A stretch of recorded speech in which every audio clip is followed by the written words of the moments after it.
আমাদের দেশের যারা আবেগ দেখাচ্ছে পাকিস্তানের ব্যাপারে, তারা এখন হয়তো একটা খুব সুবিধাজনক স্থানে আছে বলে এখন অনেক আবেগ দেখাচ্ছে, কিন্তু পাকিস্তানের বিরুদ্ধে যে একটা জনশক্তি আছে, একটা মনোভাব আছে, এটা এখনও রাস্তায় নামেনি। তো এই জিনিসটা যখন রাস্তায় নামে, মানে আমাদের দেশে তো বোঝার চেষ্টা করুন, 9 মাস ধরে একটা মহান মুক্তিযুদ্ধ হয়েছে।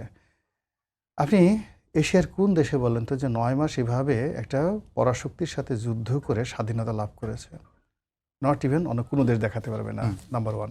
এবং এই একটা মানে মুক্তিযুদ্ধকে ফর্মুলেট করার জন্য 1947 থেকে 71 পর্যন্ত সমস্ত সাহিত্যিক, সাংবাদিক, কবি, লেখক, রাজনীতিবিদ সকল মানুষ সম্মিলিতভাবে তাদের মেধা, মন, শরীরকে প্রস্তুত করেছে। এই প্রস্তুতি নিয়ে 1971 সালের 26শে মার্চ বাঙালি যে যুদ্ধটা করেছে, সেই যুদ্ধ নিয়ে যখন বলা হচ্ছে 30 লাখ নয় 2000, মাথা ঠিক থাকে না। কারণ কি? বাংলাদেশ থেকে 2 কোটি লোক ভারতে গেছে। আচ্ছা বলেন তো, এই 2 কোটি লোক যারা ভারতে গিয়ে 9 মাস গেল, যাতায়াতের সময় কয়জন লোক মারা গেছে? তাদেরকে আপনি কি বলবেন?